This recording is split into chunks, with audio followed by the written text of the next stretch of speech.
Hello everyone, welcome back to the workshop. So today I'm going to be showing you guys how to make a $40 copper leaf hook. So one thing to work with when you're working with copper, now first thing everybody's going to ask me, where do I get my copper from? I get my copper from my local scrapyard. They have a steel department and they also have a copper department. One of my online sources one of my local sources I go to, if I cannot find the copper at the scrapyard, I will go to a place called Millennium Metals. And then that's the place that I go and I get my copper from. There's all sorts of other sites that you can find. You can find copper on eBay and things like that. It's fairly expensive to work with, but as you'll see in a minute, you can make a good turnaround on that.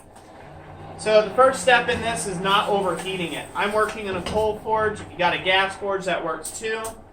One of the considerations to take and worry about with copper is the whole bar gets hot. So you have to use tongs if you're going to take and work with copper. And so I'm working on a fairly long length of copper. I'm going to work the copper hot. You can work it cold. I just find it's a lot more expeditious if you take and work it hot, and we'll get to it. So the next step here, I'll be over at the anvil. Okay, first step, we got this up nice and hot. As you can see, I missed a hammer blow there. We're going to be careful so we don't turn that into a cold shut.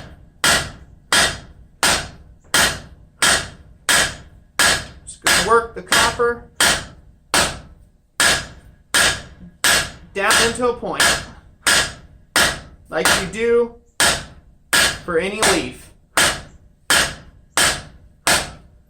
Now the one thing to point out about copper, and it's literally the greatest thing about copper, is it stays soft and pliable for an extreme amount of time. We can really use this to our advantage.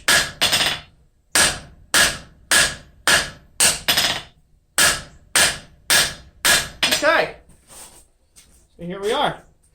First stage done. We've just turned this into a bit of a point. Next part, we're going to go ahead and neck it down right behind that point. So we're leaving essentially a cube of material and mass right there. And then continue on. Okay. So next bit, like I said, focusing on trying to leave about a cube of material. We're going to neck down this material. Still turning 90 degrees.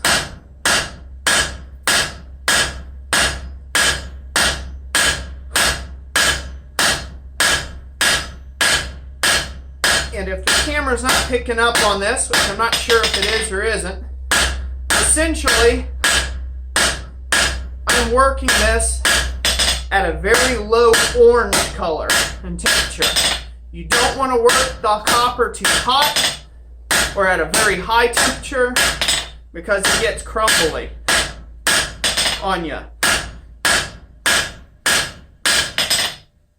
Like I said, you can work copper cold.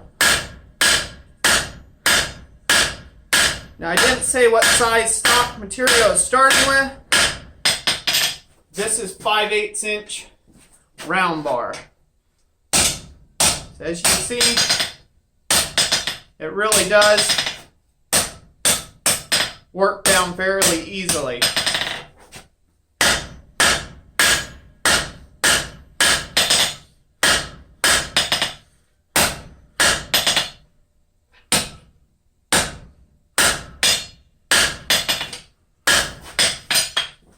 So here we are. Second step. So essentially, you're just going to make a leaf from here. Don't think I have to explain that a whole lot, but I'll go ahead and go through the whole process anyhow. We will round this stem up. I took this from 5/8 down to 3/8 right here at the leaf. I'm going to go ahead and round that section up before I move on to the rest of the hook. I'll round it up real quick and then flatten out the leaf shape itself. The other nice thing about copper is the fact that copper has a tendency to heat very quickly. So that is another nice thing about it.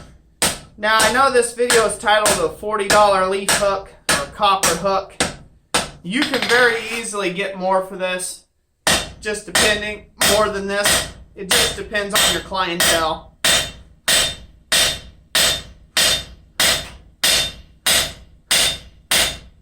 And your personal needs. If you need to get more than 40 for it, charge more than 40 for it. That's a personal thing. The one thing I like about these little hooks here is they're very quickly made. Your first one's always going to be your awkward one because it takes you a while to figure out what you're wanting to do and your right size dimensions and things like that. But then they go very quickly from there. So, you know, this is still pliable. It's copper. Just switch it to a cross peen. Trying to pull out the lobes. Put my leaf here. I can leave that texture.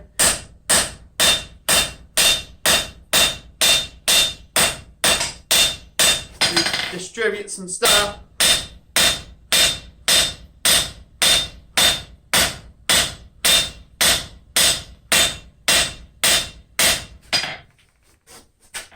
Just keep working this out.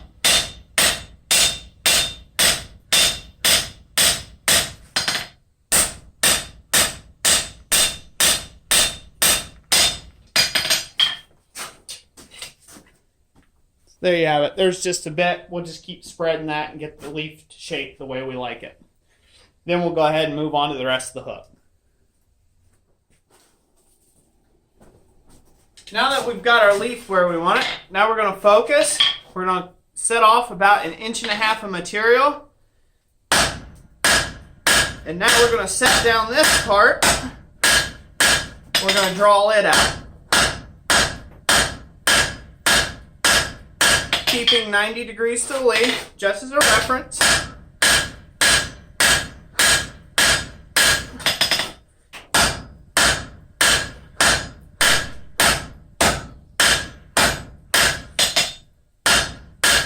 Don't worry if this transition tapers into it a little bit. This doesn't need to be a hard shoulder. In fact, it's best if it's not.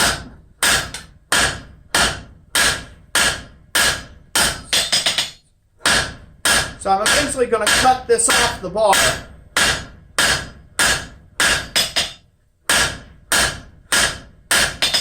I just want to get these parameters established first.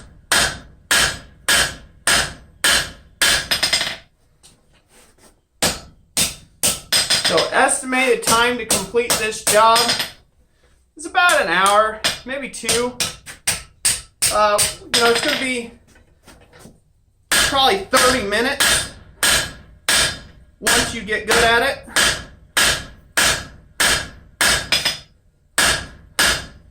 And this is not taking into effect if you have any sort of mechanical means. If you have a mechanical power hammer, this will speed that up greatly. You'll probably be able to knock one of these out in 10 minutes. But if you don't have a power hammer and you're just working it down by hand, you certainly can. I would say maybe an hour for this. So there you go. I mean, that's finishing and everything. So, you're talking 40 an hour, 45 an hour, or whatever you need to take and make out of that. So now that we got that set down, we're going to go ahead and continue to draw this down to about 3/8 inch square. And then we're going to go ahead and cut it off and continue drawing that out. Okay, so I finished drawing that down to 3/8 square, and now we're going to work on what will be the next important part. You want to get this semi-squared up on the anvil where that's nice and even. And then we're just going to draw this down flat.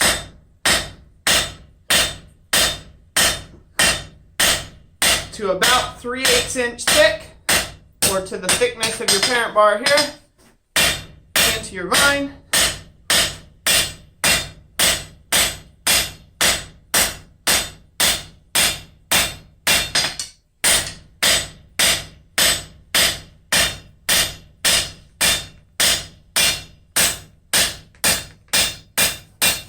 That is the goal. Kind of make something that looks like that by like that. Great thing with copper is time is not really of the essence with it. It's one of the fun things about working with copper is you can take your time with it. So I'm going to go ahead and work out this a little more.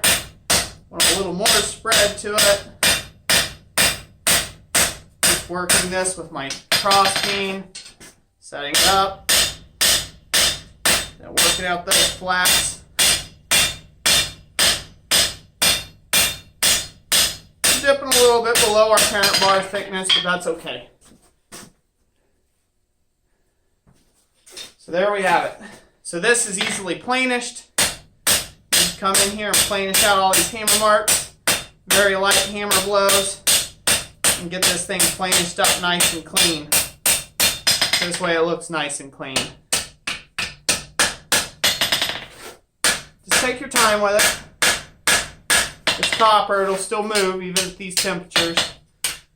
And since it's copper, you don't have to worry about it breaking off all of a sudden at a cold temperature like this.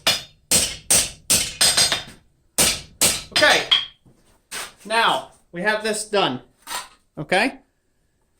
So what this is going to be where we are going to mount the actual hook. And then this part here is going to become the actual hook portion. You say to yourself, well, how much material do I need? Well, I suggest that you go no less than 6 inches of material. Because you're going to want to be able, before you cut it off, because you're going to be able to draw that out to about 8 inches long before you actually make your hook bit. This is a big hook. You know, this is meant to hang a jacket or so a book bag or something like that on. This is a big hook. And so it's going to have bigger dimensions. But you're going to eat up a lot of material when you actually bend the hook itself and then put the rat's tail on it. So we're going to cut it off at about 6 inches of material. And we're going to draw out the tip down. And by then it should be closer to 8 inches of material. And then that'll roll up into a nice, really nice large hook for a book bag and stuff. But before we go into that bit, we're going to come right here. Okay? And in fact, I'm going to go ahead and mark this now, since I can. I'm going to go ahead and mark this out now. Like I said, just because I can.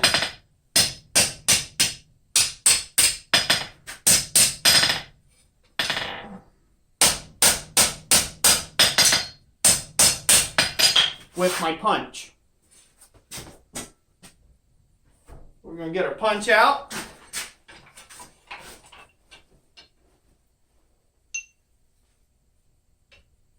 We'll find a place that's close to where the hook end's going to be. Put a mark there.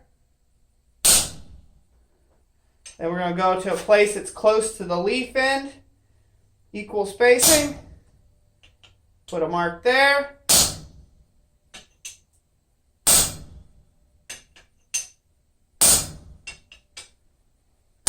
And just deepen those marks. And mind you, this is copper, so it does stay soft, which is very, very nice. You'll be surprised at how well it punches too. So, there we go. So that's all set up. Mind you, we're still holding it with a pair of tongs, way out in on the parent bar. Material, keep us safe from all the heat. Now, I'll go ahead and take a heat. I'll punch these two holes, And then I'll be ready to cut it off and draw out the rest of the material and form our hook. Okie doke. Got my 2 holes punched out, slugs punched, which is all good and fine. Now we're going to go ahead and cut our material off. So when you're punching this, you want to punch mostly from the front side and then shear the slug from the back. This allows it to have kind of a counter bore or countersink in the material, so the screw heads will line up nice and flush here. So now, like I said, we're going to go ahead and cut this off. I'm going to go ahead and cut it off at about 6 inches. This isn't overly critical. The only time that it's critical is if you're trying to make a similar product at a later date for a customer. But if you're just smithing for fun, this won't matter. This measurement is trivial. So, just take your time. I like cutting mostly to center if I can. Work all the way around the piece. You know?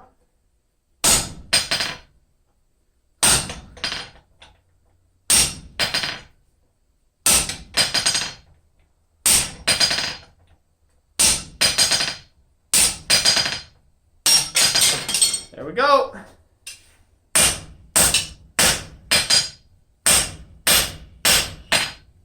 All right. Get rid of this.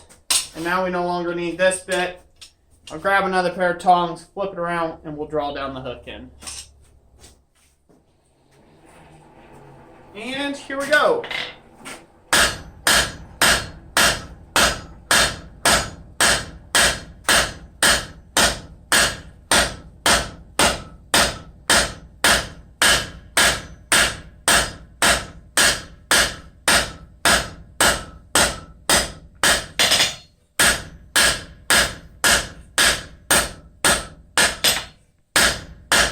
As you can see, this works down pretty quick here.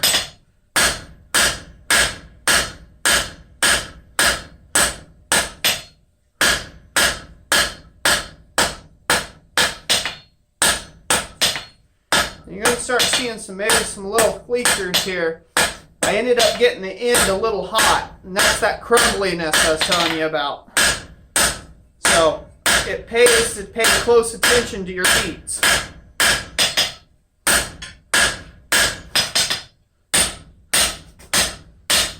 Planish this up on the anvil face.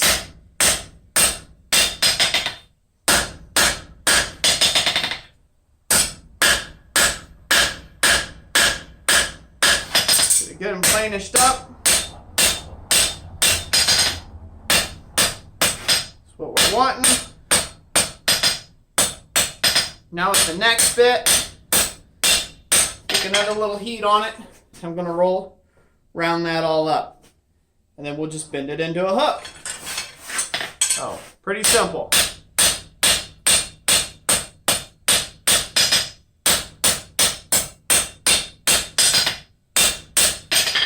All right, be right back with you. And here we go. So for this next part, you'll want to take and roll your tip away. I suggest using a rawhide mallet, mainly just because I like rawhide mallets. They work well for me. You can use a wood mallet if you like. But I just roll my little tip in like this. I'm going to make this one touch. Like so. And then you bend towards what's going to be your front. So you just whack this right on around the tip of your anvil. So on and so forth. Just, like I said, this is where a rawhide mallet's nice. Because you can not damage stuff as you go along here. You know, so that's the deal. Now, I always like to make sure that my piece kind of curls back on itself just a little bit. Want to avoid any flat spots in the piece, if you can. I always like the hooks to roll back just a little bit. That's my preference. Get everything shaped up the way you like it.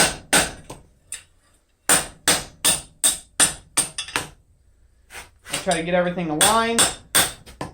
You can very easily push stuff around with a rawhide mallet, like I said, without leaving hammer blows and marks and things of that nature. Occasionally you'll have to switch to a hand hammer, like there's a little bit here. I just want to get straightened up here a little bit. And it's fighting me. There we go. That's straight. So there you have it.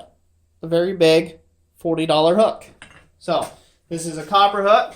Now at this stage I would cool it off and I would texture my leaf and then go ahead and do whatever sanding you want on it and things like that.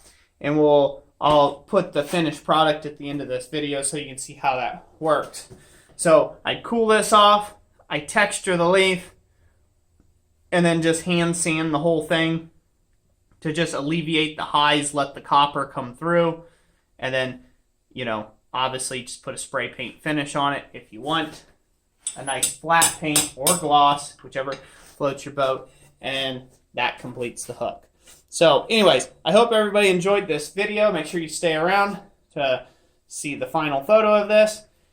And yeah, let me know if you have any questions in the comment section down below. God bless you all, and thank you for watching this video. We'll catch you on the next one.